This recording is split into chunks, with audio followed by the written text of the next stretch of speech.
This right here is an epic solo RPG. This is full and lore heavy, has its own rule set customized just for the solo campaign itself. And this awesome book also has cool accessories that come with it, completely designed for solo. And my friends, today we're going to be talking about and we're going to be breaking down Wrath of the Wyvern. So let's break it down. Well, hello everybody, my name is Turk. Welcome back to the Grouch Couch. Around here we do all different kinds of solo TTRPG things, but that's right, today we're talking about the Wrath of Wyvern. This is a very, very cool book that we're going to be getting into today, but before we do, I do want to give a big shout out to Lion Banner Games for sending this bad boy over to me for the purposes of making some video content on it. Here's the deal. I seen this Kickstarter, I was looking at it, of course I was, because I love solo RPGs, but at the time I didn't have enough cash to back it. And this is one of those situations where something I actually wanted. The developer themselves actually reached out to me to make some content on it. It's a big moment for me, and I really just want to say thanks. That kind of thing doesn't happen very often, so this is a very exciting video. Thank you for joining me on this adventure. Goes without saying, of course, but we also must thank our channel members and Ko-Fi supporters. Because of you guys, we get to stay authentic and awesome around here and say whatever the heck we want about different TTRPGs because of you. So thank you so much for supporting the show. Cheers, guys. Now, we're going to talk about when this happened and how this happened and everything else like that, but just know that there will be links down in the description to this thing and all the information about it, so you can get down there and clickety-clack on them and check it out. I do also believe that it might also be on DriveThruRPG, which means you could use that link to also help support the show. So thank you so much for doing it. Now, the Wrath of Wyvern, my friends. What are we going to be doing in today's video, you say here, Turkey? Well, we're actually going to be breaking this thing down a little bit. I'm going to talk a little bit about the world lore. I'm going to talk a little bit about the rules, of course, and my upcoming plans with it. And then, of course, I think there is an example of play in this thing, or a tutorial adventure thing that we're actually going to play through if we have time. But we're going to walk through character creation and everything else like that and how the rules work in today's video. But first, what in heck is it? So the Kickstarter for this bad boy actually launched, I think, in March or so, just about a month or two ago, and it ended at the beginning here of April, so just about a week or so ago. And there was a lot of hype around this bad boy because it looks friggin' epic, all right? There was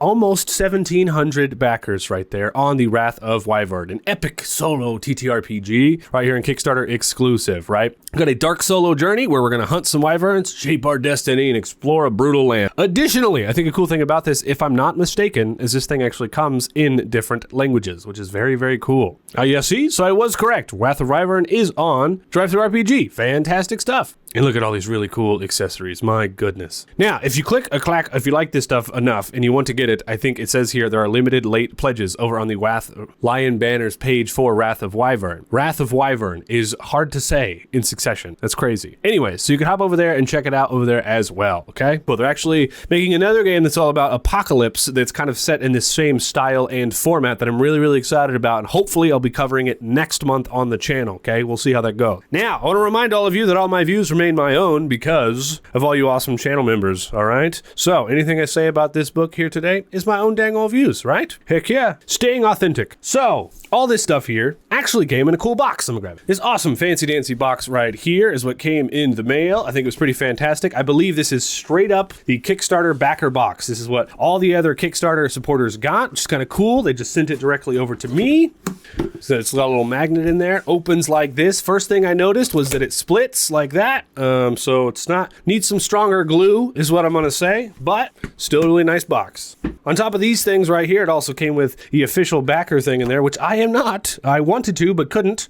But I do still have one of these, so evidence that it was directly just sent straight to me. This game also has cards, and in the beautiful little box, it came with some minis for you to assemble. One of them is a wyvern, and one of them is a little guy, okay? Once I start actually playing this, I'm gonna get some glue, I'm gonna put them together. I'm not crazy mini guy, all right? I've never painted a mini before in my life, but I might put these together for fun. Cool, we have this thing, which is cool. It's a part of their fate system. We'll talk about that later. These cards are not standard playing card size, nor are they standard tarot card size. They are a weird mix of in between. To me, okay, the width of them is like standard playing card, but they're maybe a little bit thinner, and then they're just taller, all right? And these cards right here have fate decks and all other kinds of fun stuff in it. If a TTRPG has cards. You already know that your boy Turk is going to be on top of it, okay?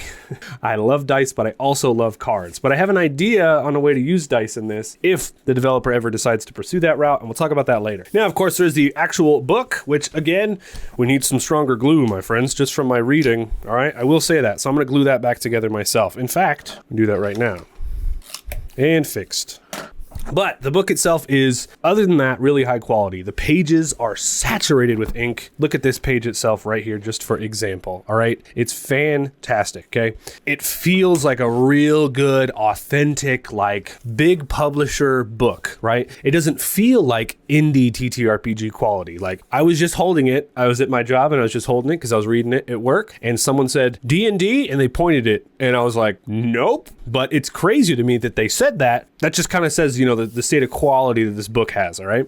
This right here is a treasure trove. This is the bestiary. As you can see, it's this awesome wire-bound format, which I prefer in all things. I love this wire-bound format. You're going to find it in other things. I'm actually going to pull this out because it's what it reminds me of, okay? This wire-bound format is perfect, and it literally reminds me of this reference guide, okay?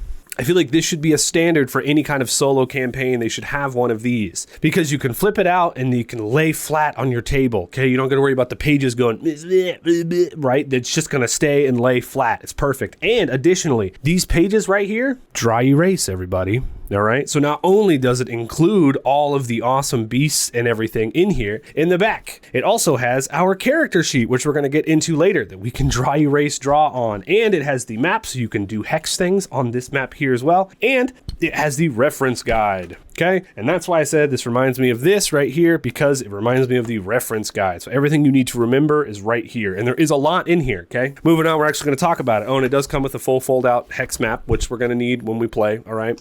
It's not double-sided, it folds out like this.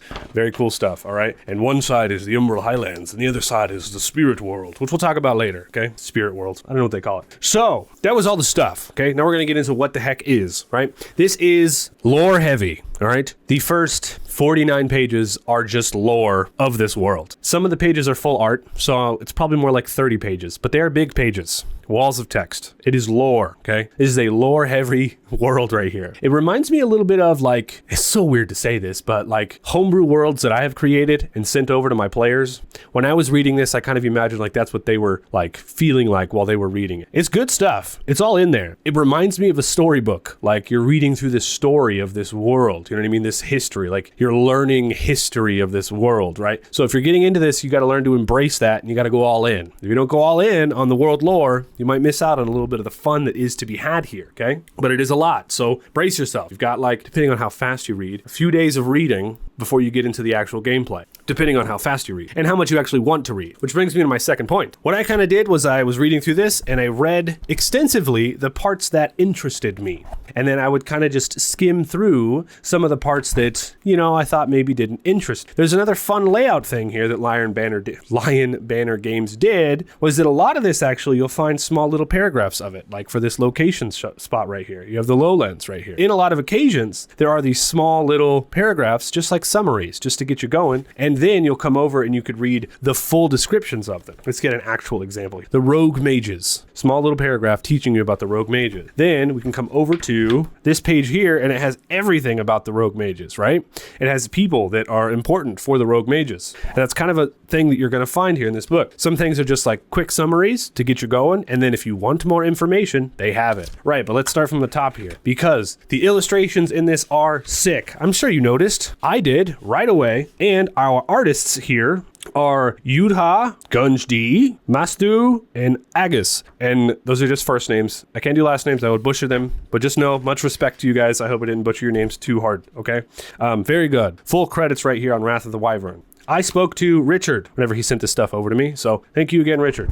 Now, full-on art pieces in these lore bits, which is fantastic. We're actually going to get into the lore here in a sec. I want to read you actually a little bit so you know what to expect getting into this game, because it is lore heavy, right? But first, I must wet me whistle. I'm thirsty. Okay, so the world we're playing in here is kind of like, it's dark, like apocalypse fantasy still, right? Like, we have this world, it was this fantasy world that was destroyed by dragon, and it's on the line between magic and non-magical thing. And there is a magical world, almost like the best way way to describe it is it's like, I wouldn't say like the nether realm, but it's almost like in Stranger Things, the upside down, right? It's this world that lies on top of our world, right? That has all the magical stuff in it. And sometimes the veil gets pierced, right? And magical creatures come through, and there is a wellspring of magic way down underneath the Umbral Highland. And it's very cool. But the idea here is that dragons once ruled the world and they were all taken out, but their children are the wyverns, and the wyverns are still going crazy. And it's our job to stop the wyverns as heroes to save the land, right? Very cool stuff. But there's a lot to it. There's clans and factions and other kinds of stuff. So I'm actually going to find a good paragraph in here just to read to you to get you a little bit more of an example of this world that we're playing in, okay? And this was my favorite art piece. This is the Goddess of Death. So there's a page for all the gods that these people worship, and there are 6 of them, and it's very cool stuff. The Hag's also really cool art piece. That is fantastic. You know what? I think the best one to read is just right here from the top. So, in the tempestuous Umbral Highlands, monstrous wyverns rule the skies, and humanity is on the brink of extinction. In Wrath of the Wyvern, you are the last hope, a lone hunter tasked with reclaiming the dying world one battle at a time. Inspired by Scottish Celtic mythology, this brutal solo TTRPG puts you in the command of every decision, every battle, and every choice that will shape the future of the Highlands. Powered by our custom-designed Fury engine, Wrath of the Wyvern replaces dice with a deck fate card, ensuring every check, save, and encounter is fast-paced, strategic, and cinematic. Yeah, so I also forgot, a huge part of this is based on Celtic mythology, and I think that that's fantastic. So if it's something that you're familiar with, something you're really into, you're going to get a kick out of this, especially because I feel like it's Celtic but dark, right? I don't have the biggest knowledge of Celtic history. Really kind of cool to delve into it in this. A land once ruled by stone-scaled wyverns, who brought destruction upon its people. The Skyfire Order was formed to hunt them down until the last wyvern, Rivisk, was slain by its final hunter, Ur.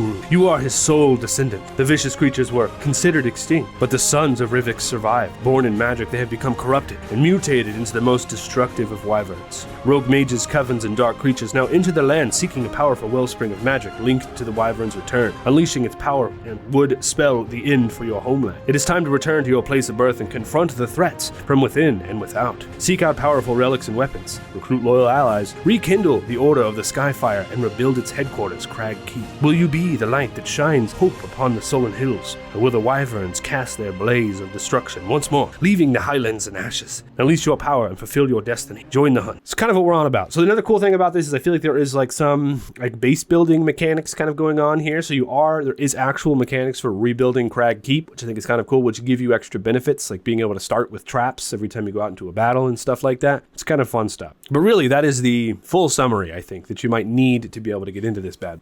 But just as an overview of the book before we get into anything else, we have some landmarks in here, full description about the people, and then the wheel. So we have a calendar of the world, everyone's beliefs. We have the full summary of how the beasts even rose here in the world. The Storm Wellspring, that's what they called it, awakening the arcane blood that surges through the veins of monsters and ancient creatures. Their flesh and blood are bound to this powerful source of magic. Many believe they came from the realm where the gods rule, right? So when the world was born, it collided with the underworld, bringing the monsters with it. These creatures hid in the lairs and etc. Now the storm's essence has broken free, sending a powerful ripple all throughout the realm. The creatures have felt its pull, its inner nature driving from the dark into the light. Those once confined to folklore and legend are now too real to the many victims of their attacks. Until the sons of Rivisk are defeated and the storm wellspring is restored, the beast will continue to terrorize the people of the Umbral Highlands. It's kind of cool stuff. So, I don't think it talks about it in all in that paragraph, but there is this realm, right? So we have the Umbral Highlands, and then we have like the Underrealm. I don't know if this map it is. So we have one side of the map, and then we have the other side.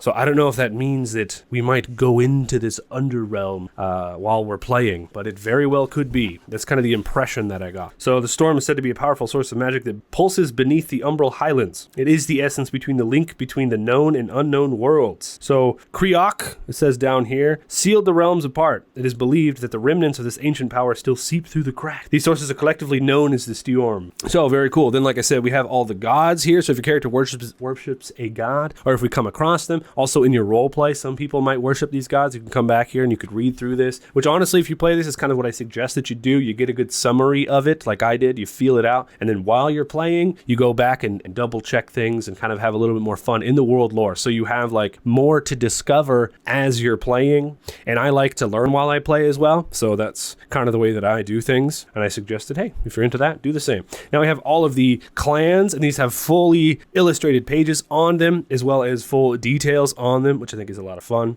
And we have the clans, the Land of Kings, the Hags, the Norse Raiders, and the Rogue Mages, and the Deserters. Very cool stuff. Now we have full serpent scripture. So this is more about the wyverns, what happened to them. Rivisk is the father of all the wyverns that are still in the world. See, if you see here, he has offspring. So he has 5 known offspring in this world that we're going to be hunting down. We've got more information about the wyverns, like their eggs and etc. And then the sons of Rivisk. Now we have full details about these wyverns. And right smack dab in the middle is this full, huge illustrated page of these crazy looking wyverns. The first time I read through it, I was like, dragons? Aren't they just dragons? No, they're a little bit different than dragons. I imagine wyverns are faster and more fierce than dragons. You know, dragons are like wise and large and slow moving. Wyverns are like fast and angry little guys. So the Order of the Skyfire as well was a thing. And I believe, if I remember right, we're going to be rebuilding the Order of the Skyfire. And we have some details about it here, as well as one of the most legendary swords that ever was sworded here in the world. Just kind of fun. Now, we have more information about Crag Keep, like I told you before. Hopefully, I think we're going to be rebuilding that in our game. And Uru Beliath was like, we're a descendant of that person. So we have a full couple-page summary, like story, like I said before, of their last days that we can read through. Some cool, fully illustrated art here of this wyvern and these people here trying to take it down. Kind of fun. Now we also have a full timeline of the world. I'm telling you, this is 49 pages of lore. This is lore heavy, right? And also, we're finally into the rules. This is not rules light either, okay? This is rules, and lore heavy. I wouldn't call it rule heavy, like mechanics heavy, but it is different, right? It's different than anything I've played before. It has similarities to things, but it's all been changed in such a way that it's kind of like you have to pay attention to the rules, and you kind of got to get to know them. But the fun thing about it is that they've developed this book, right? Wrath of Wyvern, and then they're creating a totally different theme for the Apocalypse version of this that's going to have the same rules. So once you know the rules and you understand them, you're kind of set for all these games they're going to release. And I've said this in previous videos. I'm like, look, if you're going to make a game, you got to release expansions, you got to keep doing stuff, you have to stay active for your game to stay active, right? Or it's going to die off, people are going to forget about it. So this is one of those cool things. Okay, now we're going to get into the rules, and I'm not going to pretend like I didn't already record this and my mic wasn't on, okay? We're just going to move forward as normal. Right. So right here we have a whole explanation, a brief explanation of what you're going to be doing in the game right here in the rules section. Kind of fantastic stuff. We're going to forge our hero, travel the Highlands. We're going to do stories and quest events. We're going to engage in combat. We're going to rest and upgrade, rebuild the Order of the Skyfire. We're going to recruit allies, hunt monsters, and kill wyverns. So while we're traveling the Highlands, the fun thing here is that you're actually going to be moving your token on this here Umbral Highlands map, okay? And if you only get the bestiary, there's actually a map in there. You could use little markers, right? Because it is dry erase, just to be able to go through it. To the actual map, you can move your token along the map. So you can see each one of these locations has a number. I'm assuming, haven't played it yet, but I'm assuming that in the back of the book, there's going to be a prompt that references to that number that you're going to encounter when you go to that hex, okay?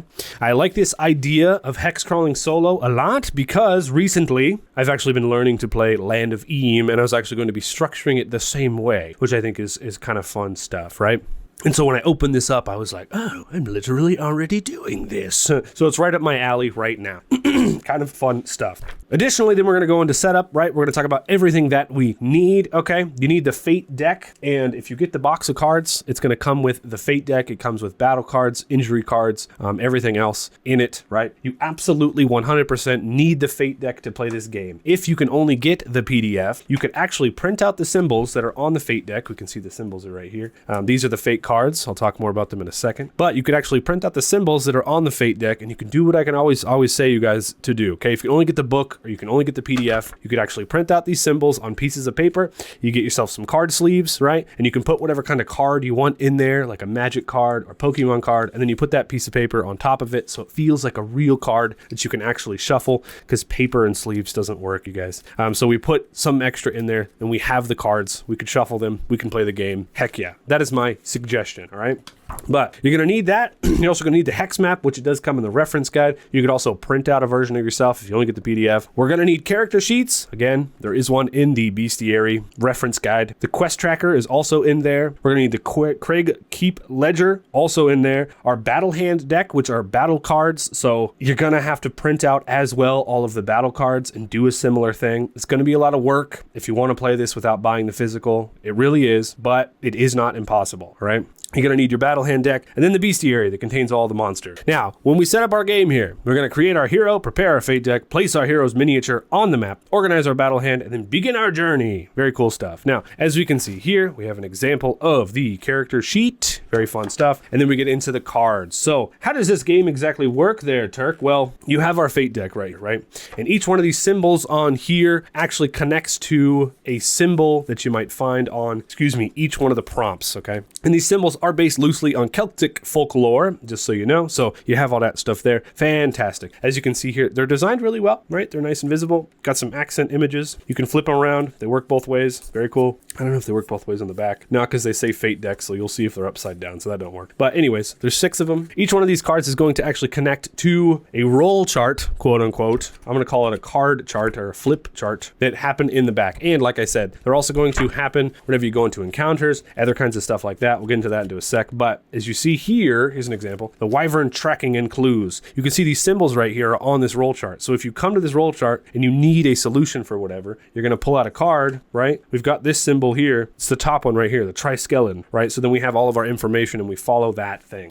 Now, when it comes to combat, it's kind of the same way. All your enemies that are out on the field that you're fighting all have a symbol next to certain abilities or next to even activation if an enemy even does anything that turn. And for every round of combat, you're going to flip a card for all the enemies. So we're going to flip over this card, we're going to see that symbol, and if it connects to any one of the enemy's abilities or actions or anything, then they all activate and then go out and they do the thing, right? If they don't activate, then they don't act that turn. Pretty simple stuff. Now, when it comes to making saves, each one of these symbols is also connected to a stat, okay? So like strength, I think, is the wheel of Tanis right here. So if we're making a strength save, we're actually going to flip cards, and if we get a strength save, if we get the wheel of Tanis, we succeed on our strength save. And you can actually put points into your abilities, as you can see down here. So if I have 1 to 2 attribute points in strength, that means I draw 1 extra card whenever I make that save, which means I draw 2 cards. So we'll shuffle up our fate deck, right? And because there's not that many cards, I'm always going to have to look away whenever I shuffle because of the way that I shuffle. Right. But I'm trying to make a strength save, so I flip 2 cards. Do I get the Wheel of Tanis? I don't. I fail. If I flipped 2 cards and I got the Wheel of Tanis, I would have succeeded. So then I follow the failure or the succession prompt that's going to be in the book. Bam. That's how saves work. So as you can see, types of saves: courage, strength, wisdom, stamina, exactly. And they're all connected to one of those symbols. It has a full example of how to do it. If you want to read whenever you get the book, you can learn a little bit better than my teachings, if you like, of course. There is minimum draw rules and advantages and disadvantages where you get to draw 1 more or 1 less card, okay? Simple stuff here. We'll talk about it more as we play, but Fury points are the other thing in this game.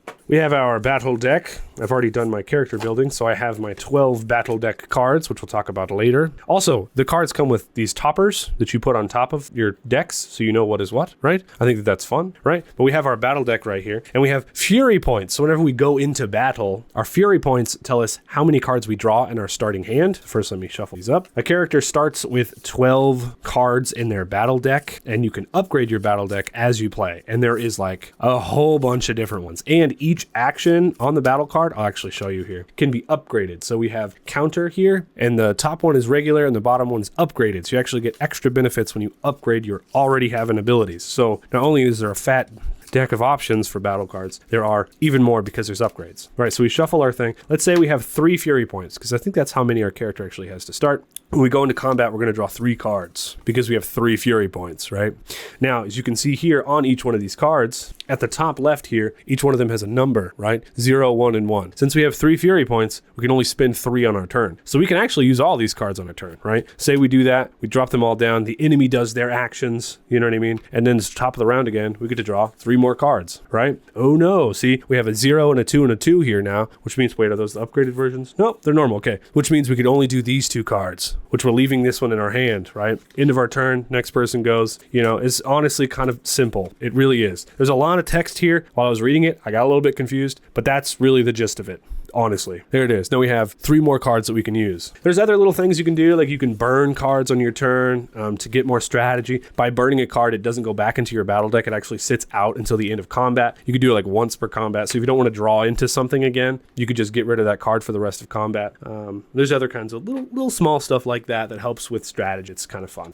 Okay. There's also a save token you can get in this game, which is basically inspiration. And you just use your save token to redraw whenever you make a save. And you redraw the full amount. So if you have a strength of 2, like we said before, you draw 2 cards again, right? After you shuffle. You still shuffle again. And then we have hero points. And hero points are how we level up. Every time we kill a monster, we do a thing, we get whatever. We get hero points. And you can actually upgrade your stats by spending your hero points. And you can also get this little set of abilities by spending hero points. So there is leveling up as well. How do you upgrade your cards in leveling up? Well, that comes with Crag Keep, I believe. You're going to get somewhere some kind of ability where you're going to be able to train. And then you're going to spend gold or training points or whatever to be able to train, get your cards up. Cool. Now, we're talking about our character sheet. And we're into character building. Sweet. Hopefully I did a good job explaining the quick little bit of rules there. My hope, honestly, is to just give you enough of this game to let you know if this game is for you or not. That's kind of like my goal in all of these videos, right? To help you decide if this is something you want to pick up, something you want to invest your time and your effort into, or if not, okay? That's kind of what I'm doing. For everyone else who likes hanging out with me, we're also going to be doing an example of play towards the back, and we're also going to be doing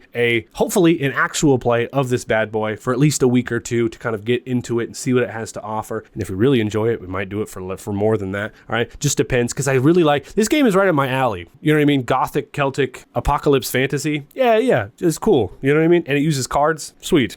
I'm all about it. So we might do a little bit more of that. Okay, but that's where I'm at. But at this point now, you should kind of get an idea of whether you think this game is for you or not. But there will be more videos and more explanation to come, just in case you're... Oh, but I should say, I don't consider this a review video, because I haven't necessarily played through a whole bunch of it. I kind of consider this like an overview video, or like, you know, a how to play. It's kind of like what I consider these. I don't really necessarily like doing review videos. I don't do a lot of them. I kind of just like showing things off for you, and you make your own decisions. That's kind of the way I like to roll it, just so you know. So we're talking about character creation now, which means I want to pull up the reference guide here for us. I'm going to have to get up a nice clean desk space for whenever I play. I might cover up the old dice box because we won't be rolling any dice. Anyways, I, my friends, sat down to read this thing and spent a while reading through it, digesting it. It's from the day I got it. I was taking it with me to work. I was like, just, you know, kind of spending some time with it. It's what I like to do when I get a new fun book that I think I might enjoy. Just spend time with it, read through a section, put it down, you know, read through a section, put it down. It's kind of the way that I do. I call them lunchbox games. They're the games that I'm more interested in, so they're always in my lunchbox while I'm at work, so I read through them and everything. This one specifically won't fit inside my lunchbox, so I was just carrying it around. But anyways, I've spent a little bit of time with this so far, and while I was spending my time with this thing, I realized, I'm kind of showing you off the bestiary right now, page by page, if you didn't notice. I realized while I was spending time with this that I didn't necessarily have a character that I wanted to play in this thing, because I have a set of characters that I always play here on the channel. There's 6 of them, right? And they're all kind of like in this living world of lore, besides my sci-fi character Cassidy. We all love her. But in the fantasy world, we have a set of characters we play. But I didn't have one necessarily. Here's the quest tracker. Didn't have one necessarily for this. And so I've decided, if we actually play through a full long version of this, we're actually going to be using Hex the Farmer.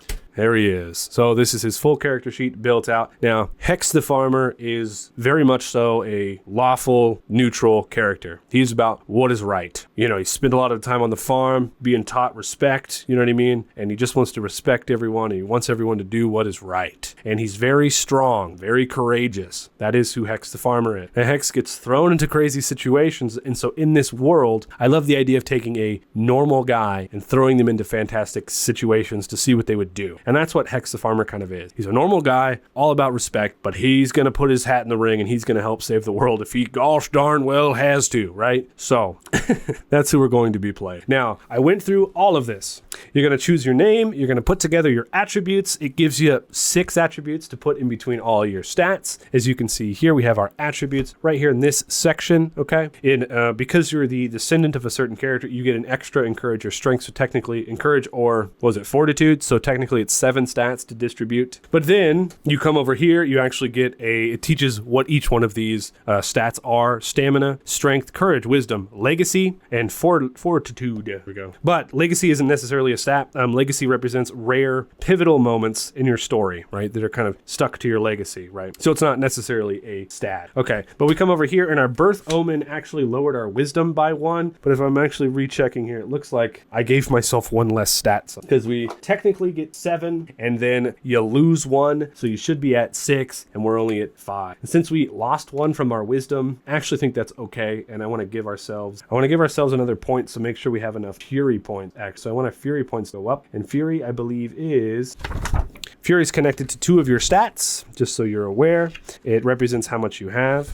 Let's see here. It is stamina plus fortitude. That's how many fury points you get. So we're going to give ourselves another stamina. So we're actually going to start with 4 fury points. Very good. That's all settled. But the cool thing about this is it actually has roll charts for building your character, okay? And each one of these, so you have a birth omen, like what happened whenever you were born that kind of marked you for this destiny. And as Hex the Farmer, we got lightning storm, which means grim clouds consume the sky, roaring as they pummeled the land with lightning. During your birth, 1 strike landed near the hut, incinerating an ancient tree. Reduce wisdom attribute by 1. That's what we got for Hex's birth. Additionally, we have fears as a child. We have a whole little story here. We got hags is the fear as a child. Basically, a hag came to give my mom medicine, but then this basically scared us. So we're afraid of hags. Then we have our motivation to fight. Now, I didn't roll for this one. I straight up just picked it because honor for Hex the Farmer makes sense. And in honor, deep within your soul, you are marked by moral codes and a sense of duty to uphold honor. That just literally explains Hex the Farmer. You cannot escape your responsibility to enforce the principle of your family and the lessons they taught you. Literally explains Hex the Farmer. You live your life bound by the sense of honor you can never deny. Now, each one of these, as you can see on my character sheet next to honor, I put a little star, reminding myself that during battle, this gives me some kind of an ability so I can re-reference it later, because I'm going to forget, and there's nowhere to write the whole thing down on the character sheet, which is another gripe. There should be like a place, some kind of abilities or something. But anyways, I can force one enemy to miss their next attack once per combat. Kind of fun.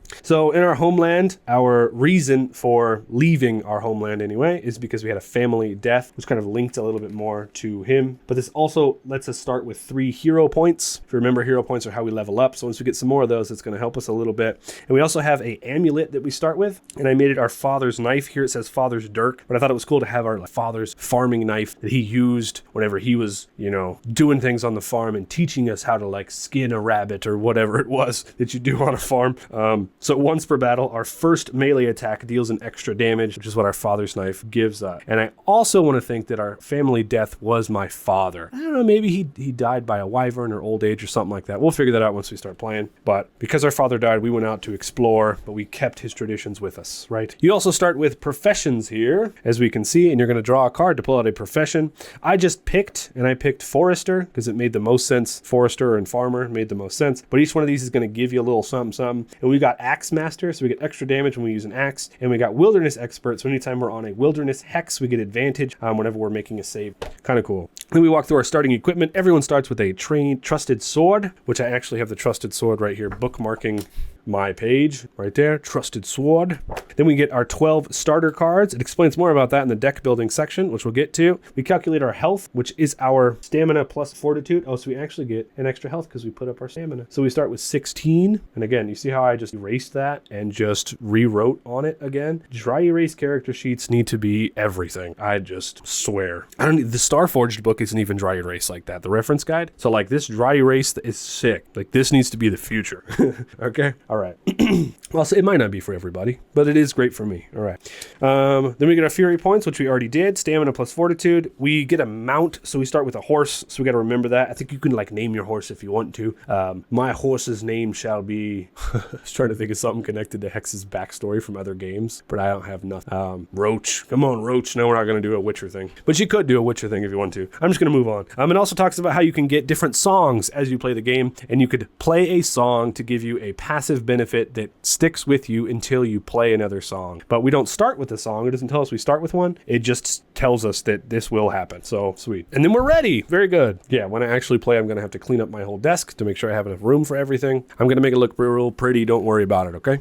Now, these are extra little rules to help get you through. This is a place that we're going to be re-referencing a whole bunch. A lot of this is actually in the reference guide, right? But it talks about health calculation. It talks about your hard cap on health. You can only go up to a maximum of 30. It also talks about dying if you ever go down to no low enough HP. And you could also determine injuries when you hit 0 and you recover, you get a permanent injury. So that's kind of fun.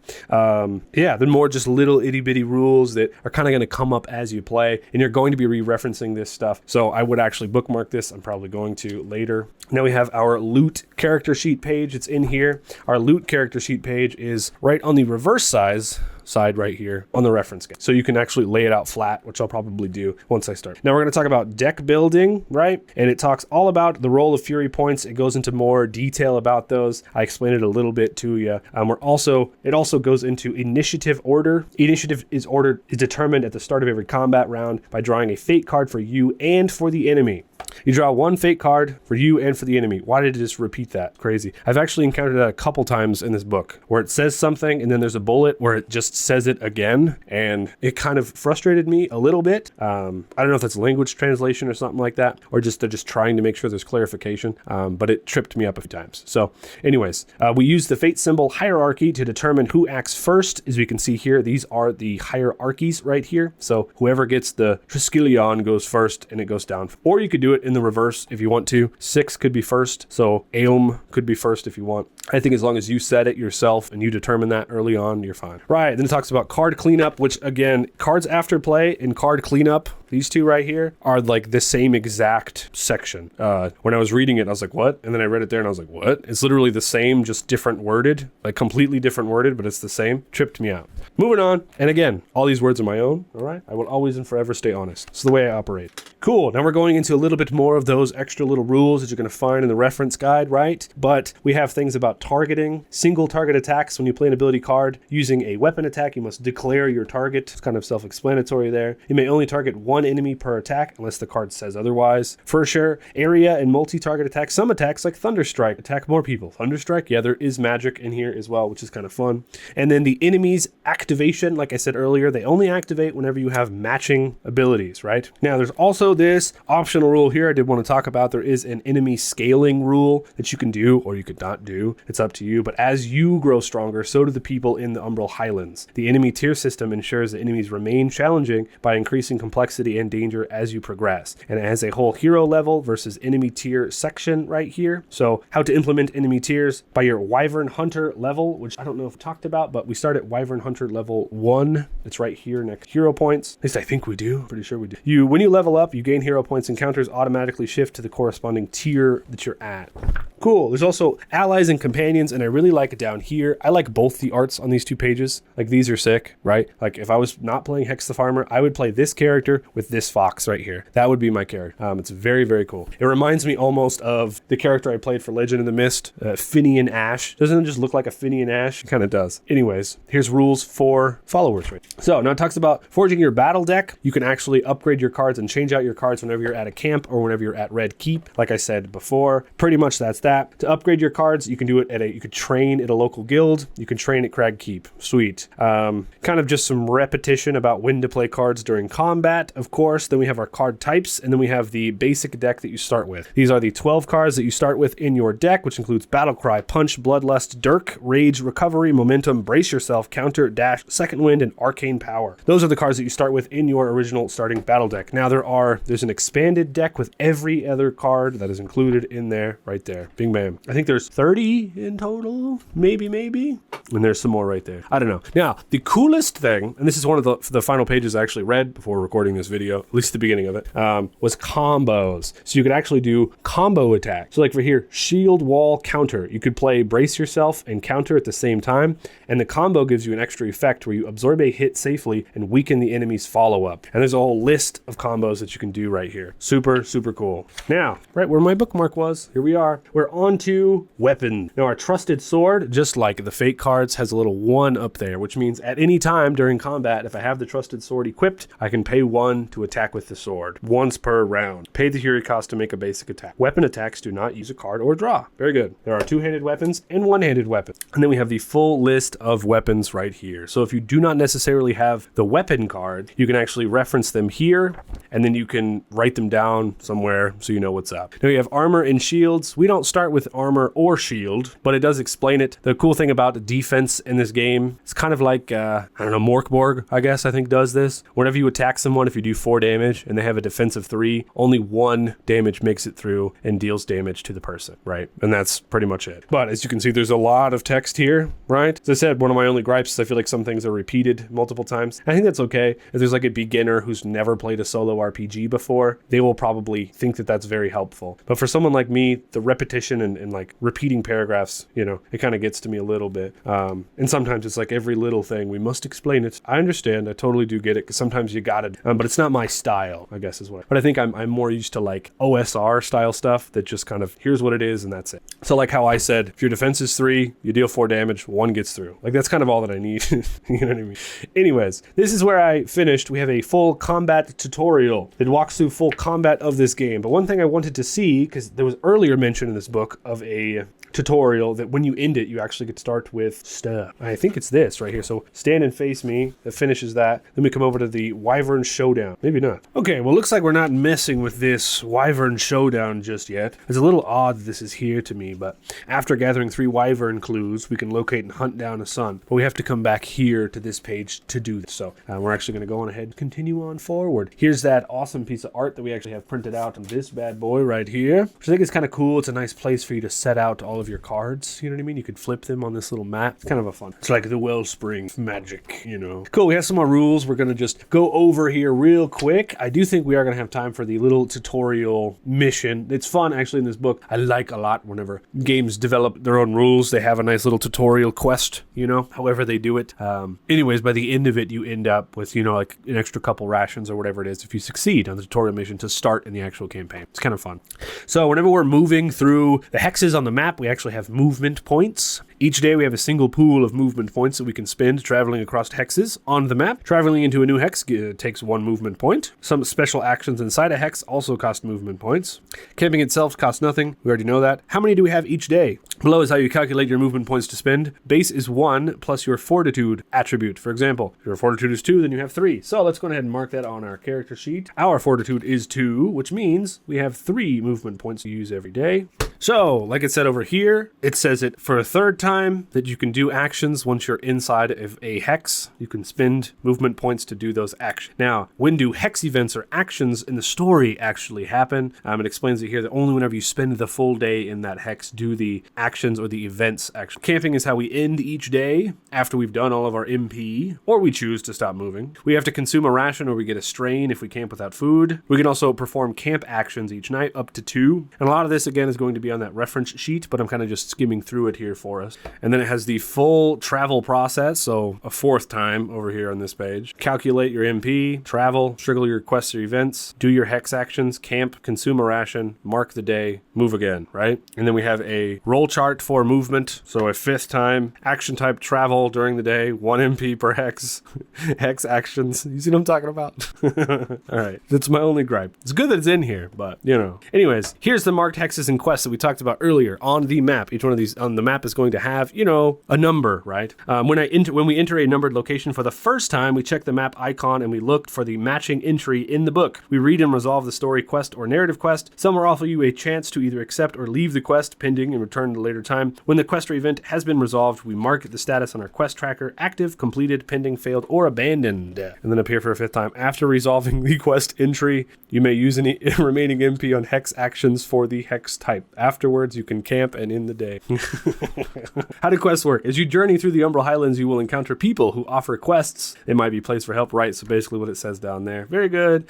Reward. Quests may offer rewards as weapons, equipment, or relics. Very cool. Then we have our quest tracker, which we also have over there, and it was mentioned down here.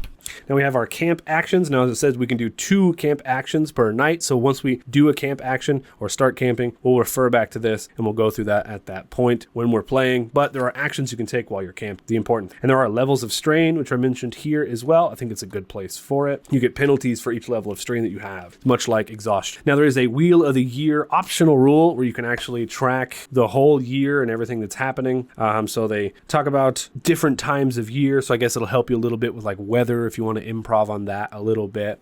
Mechanically, it introduces seasonal changes that affect weather. Yeah, like it says here. The year is divided into 6 seasons. So if that's something you want to do, you can. I don't think I will. That seems like extra homework for me, but we'll see how. Now we have our forest actions, things we can do in the forest. Kind of cool. We have our forest events table. We have our forest beast table. So if we get beast ambush over here, then we pull a beast card to see what kind of beast it is. We have our forest herbs table. So if we go scavenging, we hunt for edible fruits and stuff, then we can pull a card over here to see what it is. Very cool stuff. Then it goes the same thing for Highland stuff. So we also have things we can do in the Highland, but this also includes climbing if we want to, and we have climb saves right there. We also have the lowland hex, bogland hex, coast hex, and all these are the same. So whenever you land on one of those that aren't numbered and you want to know what to do, what's going on, that's whenever you come over to these pages and you figure it out. Then we have the ruins hex, the battlefield hex, standing stone, fishing village, army camp, town hex, and each one of these, by the way, has their little illustration on there to help tell you what is what, right? So you can see the illustrations on the map of each hex, and you could actually match it here to what they look like.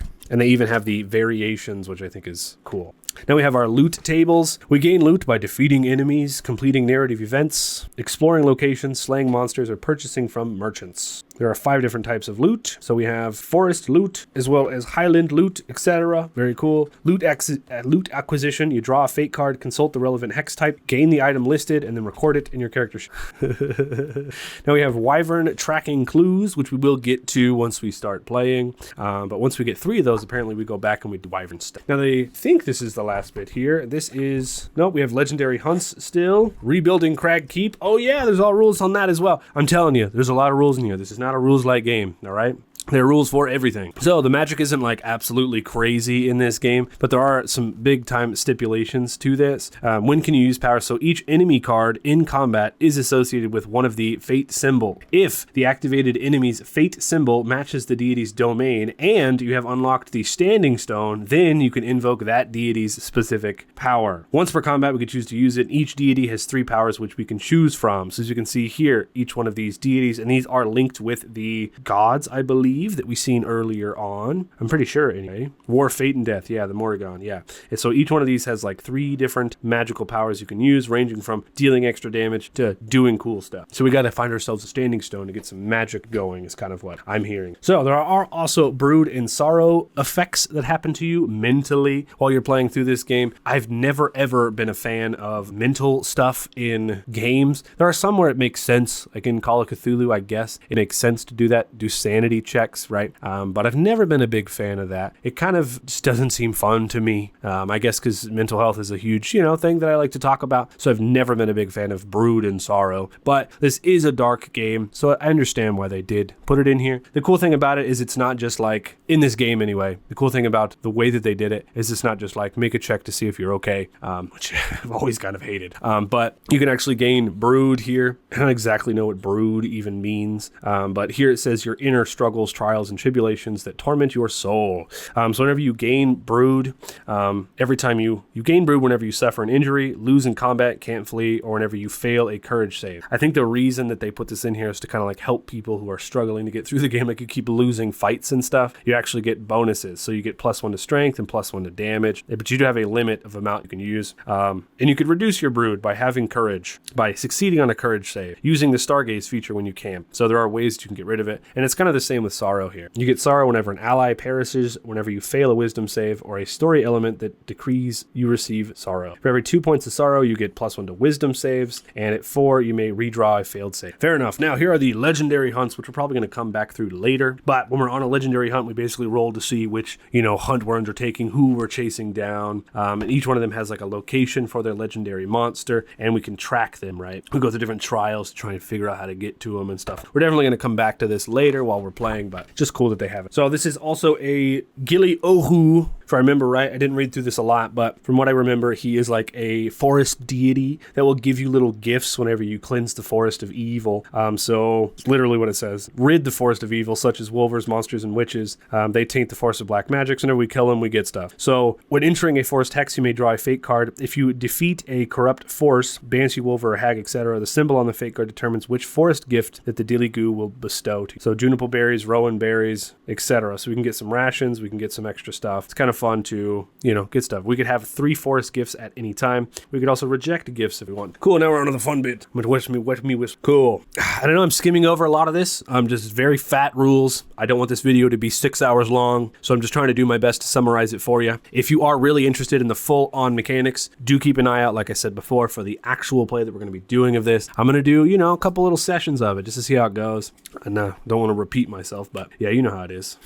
Okay, we get to rebuild Crag Keep, right? Our main task is to defeat the wyverns and restore the ancient order of the Skyfire, which was abandoned long ago. Our grandfather Urubaliath was the last remaining member of the order. You already told us all that. Rebuild Crag Keep. Recover ancient artifacts hidden within crypts and forgotten sites across the domain are ancient artifacts and powerful weapons. By exploring these sites and completing quests, you can recover these valuable relics, which will aid you in your battles and in your quest to kill the wyvern. We can recruit fighters, we can clear watchtowers, we can find serpent scrolls, and we can do base upgrades. The home base of the Skyfire Order was once a fortress of warriors trained, and strategies were devised to fight against the wyverns. Now it lies in ruin, waiting to rebuild it from the ashes of the fallen order. Restoring Crag Keep can provide a valuable resource in combating the wyvern threat. Your progress at Crag Keep unlocks new mechanics, allies, and powerful tools that shape the outcome of your campaign. Upgrades cost hero points and raise the wyvern alert level. Important things to have. I would highlight that bad. There are secret chambers in Crag Keep as well. The headquarters of Skyfire remains in ruined condition. It is up to you to spend hero points to restore it to working order.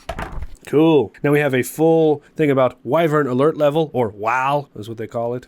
And we can actually reduce the wyvern alert level as well. So it's not like a static number. It fluctuates. Important thing to remember. We can do it by clearing watchtowers, sacrificing hero points or rations, upgrade to Fortified Keep once per game, upgrade to Skyfire Fortress once per game, story quests as noted. Whenever you build or upgrade or perform any action listed below, immediately adjust the wyvern alert level.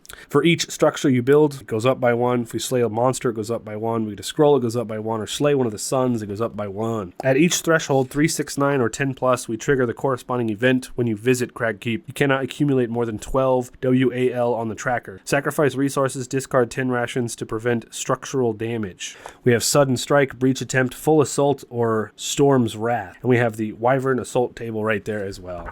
So cool, something else we're going to refer back to when we're playing. We're finally onto the campaign. So we actually have a introduction right here, and we have the Echoes of the Highlands tutorial quest that is only 3 pages, right? Something to kind of step through and see what the heck's going on and how the heck's game. So if you're following along using the timestamps below, hello, you've made it to the tutorial fun section. Congratulations, good to see you. Okay, so we're gonna read through this. I think this is kind of just a repetition of things we've already read, but for the sake of it, we're gonna go on ahead and read through it, all right? So it begins. We enter a dark and perilous land steeped in brooding myth and shrouded in gloomy clouds, inherited by tough and resilient people known as Highlanders. This is the Umbral Highlands, a land once ruled by stone-scaled wyverns, who brought destruction upon its people. The Skyfire Order was formed to hunt them down until the last wyvern, Rivisk, was slain by his final hunter, Urubaliath. You are Urubaliath's sole descendant. These vicious creatures were considered extinct, but the sons of Rivisk returned. Born of magic, they have become corrupted and mutated into the most destructive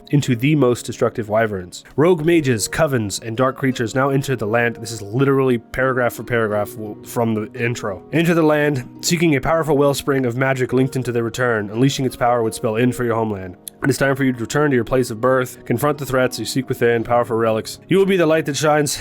Can't do it. Join the hunt. All right. Inner monologue. How about that? Let's do that instead. Game preparation. There's a little paragraph from previous. I think this is actually good that they included this here as a reminder of how to start playing if you kind of read through all the bulk and wanted to remember. It's cool. Tutorial quest. It is recommended before you start the campaign, you play through the combat tutorial. Stand and face me located in the rules section. Afterwards, carry on the tutorial Echoes of the Highlands on the following pages, which will ease you into the various mechanics of the game. Allies and quests. Some main quests reference allies you may or may not have recruited. If you did not complete their ally quest, quest, simply ignore their presence in the scene. Okay, that's fair enough. Here's our inner monologue. I awoke in the dark night. This is Hex the farmer talking, I think. I had never decided if I want him to be like Southern farmer or just like hardened, battle-ready soldier, you know. I woke in the dark night, my hand curled into a furious fist, and my hand beating into the sound of war. My eyes fixated on the ceiling, and an ominous feeling crept over my senses. I cannot place what it is, but I am in the state of heightened awareness, ready for combat, but I cannot move a single muscle. This has happened countless times over the last few years. Each time it gets worse and more intense, like a nagging pain that won't go away. At first I was afraid. I was petrified. Sorry. Thinking that a demon or spirit was calling my name from the abyss. But I have figured out what is calling me. The darkness is not out there, but within me. My homeland seeks my return like a long-lost brother whom I have not embraced in a lifetime. It yearns for my return. But why? The land I hail from is steeped in the Highlands and dark hills, a place of myth and legends where only the strongest and most cunning survive. Come on, guy. It is a place I had thought I had long forgotten after departing in my youth, but I still feel spellbound by its magical aura. It is the land I saw my birth and shared in the pain that I and those I love endured. I cannot go against what feels like destiny, pulling me back onto my path with an irresistible force. I must steal my course and uncover why I am meant to return to my homeland. I will not rest until I return to the Umbral Highlands and forge my destiny. Tree Mr. Folaskikar and Fun. I don't know what that means. In time, the truth shall be revealed. You now commence your campaign. Continue to the next page and carry out the tutorial quest, The Arrival. Here we go. Tutorial quest. I don't know where I want to set my cards. I'll figure it out once I start playing. Okay, this sequence takes place before the quest, The Arrival. This briefly introduces the game's mechanics. All rules are introduced within embedded narrative moments. A vision. You are hunched next to a brazier. Not a brazier. A brazier on the ship's open deck. Your only companions are your sword on your back and the cup of hot water warming your hands. You are returning to your homeland. You feel a sense of longing for something you once experienced. It's a memory of happiness that flickers like a thought in your mind. The night is cold, but you do not wish to rest with the other travelers below deck. Being in the open under the open stars puts you at ease. This has always been your connection to the Highlands. No matter where you were, you gaze up at the same cosmos and watch the same stars you saw from your homeland when you were young. Lost in thoughts of bygone life, you watch the flames flicker from above the brazier. L'Ascension. You exit your cottage and are greeted with the sun's overpowering glare, a rarity in the gloomy highland. The initial glow fades and you raise your chin and set your eyes upon the peak of Crag Athar. It casts a shadow over part of your family's settlement. Is that Crag Keep, I think? You are no longer on the ship. You are back in the Highlands, but not as the person you are today. You are back in your younger years. Oh, so we're dreaming. Your younger but more dangerous cousins, Rory and Ailsa, appear behind you. They do not live far from your home and are always ready for an adventure. I challenge you both to a race to the top of the crag. The last one to reach the top will clean the chamber pots for a week, mocks Rory as he races up the crag, followed by Ailsa. They laugh and leave you trailing behind. Before you continue, a raven croaks as it perches itself above the entrance to your cottage. You study the creature and it peers back at you. In your mind, you hear the voices of several women speaking in unison. Forge your destiny, Highlander. I totally just went Futurama there for a second. You quickly shift your gaze to your cousins and begin to run. Reach the summit of the crag before Rory and Ailsa. Mechanics introduced. Test your stamina. Triskelion. Rulebook Chapter 7 or Chapter Save. Shuffle the fate deck and draw one base fate card plus additional cards equal to your stamina modifier. If the drawn card matches the required symbol, Triskelion for stamina, the save is successful. Go to success. Otherwise, you have failed to save and go to failure. You can see here it says success and it says so. We got our fate deck here. Our stamina is 2. Which means on 1 to 2 we get 1 extra card. Shuffle in. Gonna be doing a lot of this. So we're gonna flip 2 cards. We need the Triskelion, which is this guy. And we didn't get it. Failure. You slip and bruise your hands. Gain 1 strain point. Finally. Okay, should I write that down now? Strain? Sure. My marker. Okay. Finally, we reach your cousins. You can start with my chamber pot, mocks Ailsa, as you all laugh at the thought. Drawing for attribute saves. When you're asked to make a save, like stamina or wisdom, follow these steps. Shuffle the deck, draw the card for the attribute, etc. Cool. We already know all that. The trial. At the summit, you pause. You gaze at the beautiful landscape below and see your cottage bathed in sunlight. Suddenly, the scene shifts. A cold breeze sets in. The sky darkens and gray clouds cast shadows over you. You are interrupted by a rustling in the nearby bushes. You remember an old hunter once taught you how to track animals. Read the land like a story, and it shall guide you to its reward, were his words. You spot the trail of a wounded boar. A trail of blood leads beyond the bushes. A wounded beast is more dangerous because it see anyone approaching as a threat. We'd best head down, says Rory. Mechanics introduced. Attempt a wisdom check to follow the trail. Cool. What is our wisdom? 0, so we get 1 card. Okay, we flip. We didn't get it. Successful, go to feast. Failure, go to leftovers. Dang. You lose track of the boar, but find a shrub of wild berries. Gain 1 ration. Okay, that's cool. Marked. Now, it's all for the best. We didn't find the boar, but these berries will suffice, says Rory. Look at all the blood it left behind. What injured that badly, Alia asks. Rations and resources. From that chapter there, rations are used for camp actions and survival. You must consume 1 per day. You feel a spine-chilling sensation as you descend from the crag. Suddenly, you hear a deep growl. You turn around and see an imposing umbral wolf before you. These wolves are usually found in packs, but this one is on its own. Its body is covered with cuts from its battle with the wild boar. The wolf charges towards you, snarling. Its intimidated frame draws closer. Ilsa, run! Rory screams, but Ilsa remains frozen in fear. It's time to stand and face the beast. You quickly pull out your dagger and jump between Ilsa and the wolf. Encounter. Wounded umbral wolf ×1. Combat encounter. A wounded umbral wolf has 5 health, 0 defense, and deals 1 point of damage when the Wheel of Tarnis or Awin is drawn during its activation. Combat system. Rulebook, Chapter 5, Fury points, etc. Begin by calculating your Fury points, equal to Fortitude plus Stamina. In this tutorial, you'll only have 2 Fury points. Draw cards for your initial starter deck equal to your Fury points. 2 cards since you have 2. Alright, I have drawn 2 cards. Use your Fury points to play action cards. Paying the cost as stipulated on the card you wish to use. Enemy triggers. Rulebook, Chapter Bestiary. Enemies act based on fate card symbols. The wounded Umbra Wolf attacks if the Wheel of Tanis or Awin is drawn. Draw a fate card for you and for the wounded wolf to determine initiative. Check the initiative order table to verify who strikes first in combat. So this is a fun thing to do. Here's my 2 cards. What do we draw anyway? Punch and Momentum. It's a fun thing to do. We can actually check back to our reference guide. Cool. Give that a nice Crag Keep. Ledger. Yes. Player reference guide. So here we go. Awin or the Wheel of Tyrannus right there. So we have. Each round draw 1 fate card for the hero and 1 for the enemy. Use the symbol hierarchy to determine who goes first. And these look like they are in order because I remember Elm being last. So we're just going to use from the reference guide that order. So we're going to come over here to our little fate deck here to see whom goes first. We draw 1 for us and 1 for the enemy. So it looks like to me that's 1 Triskelion means we go first. And the enemy is all the way at the bottom. That's Aelm as they go last. So I think we draw, we determine initiative, and then we reshuffle and we do our actions. And then it's the enemy's turn, at which point we draw a card for them. So that's what we're going to do. Okay, so it's our turn. We could punch. We could spend 0 fate points to punch, as we see here on our punch card. No steel needed. A bare fist speaks volume when words fail. Deal 1 damage or reduce the target's defense by 1. That's cool. So we're just going to punch him, bringing him down to 4 HP. And then we also have momentum. We could draw 1 card. If it's an attack, we can play it immediately for 0 points. So we're going to use momentum because remember we have 2 fury, right? We're going to go ahead and draw our battle deck card here. We have rage. If you have any strain or brood, gain 2 strength on your next attack. Okay, so we're just going to go on ahead and hold on to that. I think that strength is going to give us extra damage, but we'll check in a second. First, we're at the enemy's turn now, right? So we're going to flip over a fate card. If we get either the Aelm or the Wheel of Tyrannus, then the enemy attacks. We got the wheel, so the enemy attacks for 1. We're a child. Do we have our own HP, or do we have, 15 HP, or do we have the child's HP? That's my question. I think you're supposed to meant just to take this thing out, so I think maybe I'm thinking about it too much. Anyway, so he's going to attack for 1.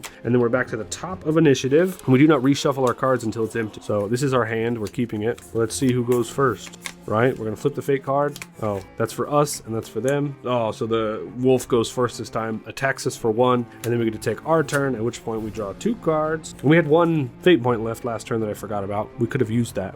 Anyways, we have arcane power. Draw 1 fate card. If it matches your arcane power, activate it for free. Or mark an enemy. Your next attack against them ignores defense. Because we don't have an arcane power, so that would be that. Anyways, we're gonna spend 1 fate point to do rage, which we could have did last turn as well. I already misplayed. I'm like double checking rules, not thinking about stuff, to give us an extra 2 strength on our attack. So what we're going to do, which is going to give us 3 technically. So we're going to lunge out with our sword for 1 fate point and stab the wolf for 3, leaving him with 1 HP. This stays in our hand. This is our discard pile. We put these back in here and we shuffle.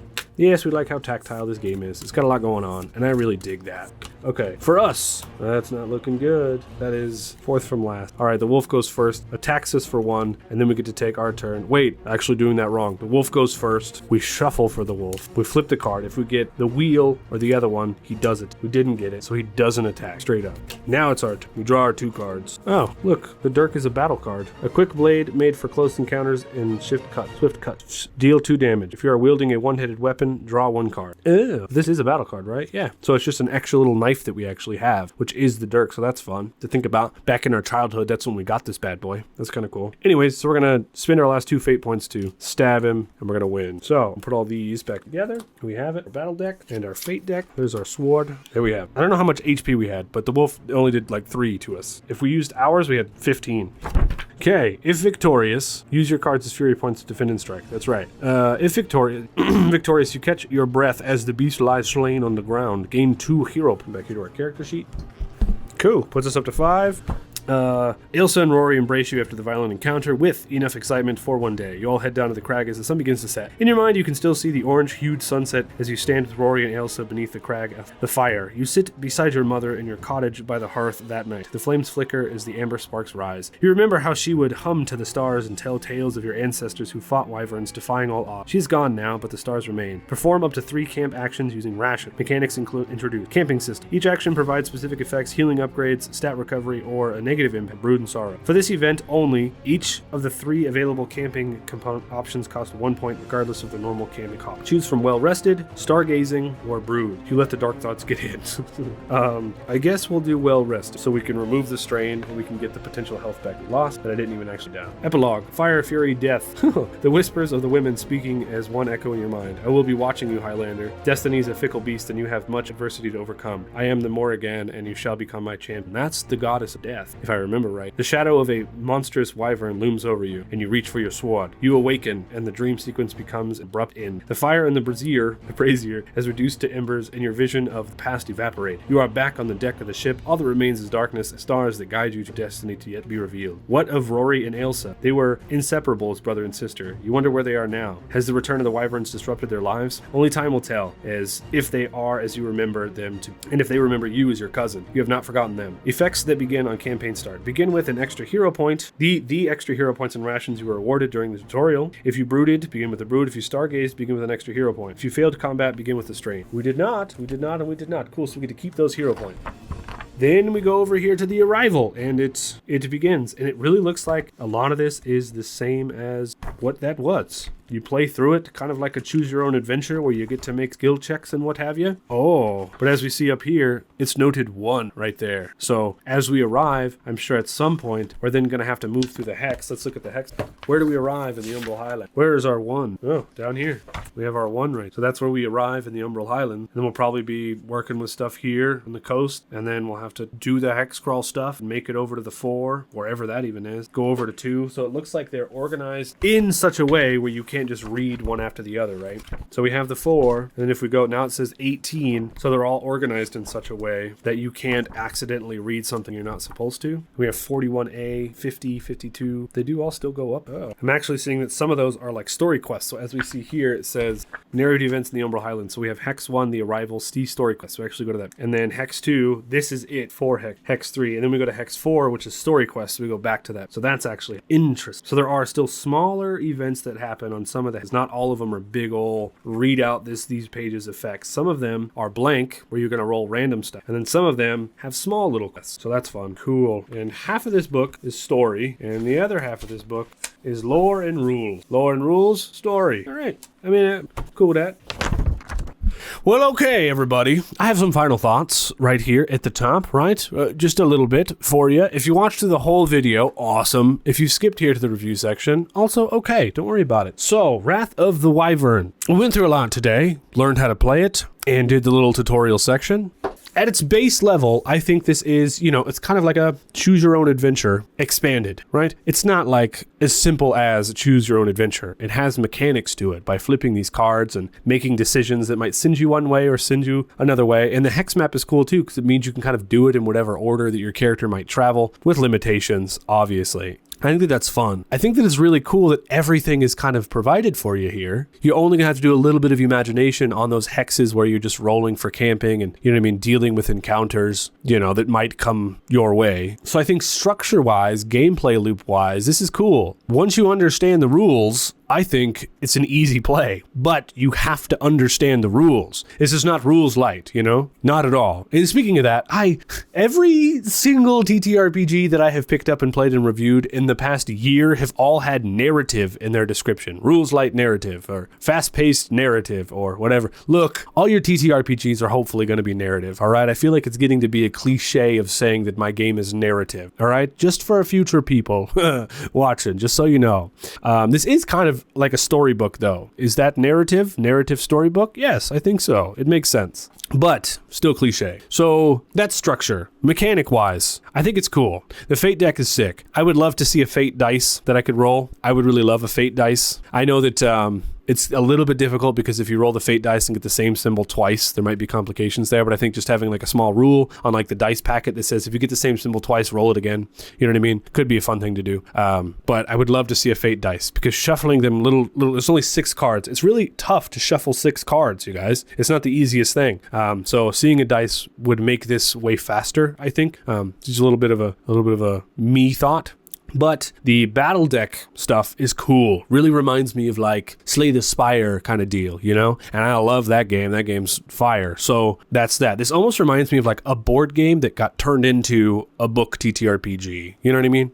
Because of the cards and the map and everything. It's kind of what it reminds me of. Yeah, moving on to lore. It's cool. I know that I said that they repeat things a few times in here. That is kind of my gripe, right? Things are repeated and structured in such a way that my brain doesn't enjoy. Like, I don't know what it is about the structuring and the descriptions of the words, but the overall lore itself is actually good, right? I do enjoy it a lot. I think maybe there's, some kind of a language barrier in translation where, things were, I don't know, there's just something about the way the words were written, But the lore is cool. I love the idea of the dark wyverns and the sky fire and all that other cool stuff. It's funny to me that I read through all this book and then I came here today and at the beginning of the video was explaining to lore to you guys and it was just kind of coming out of me. Like somehow I retained all of it. And I think that says something about how good the lore and the story is. You know what I mean? It is actually good, which I think is cool.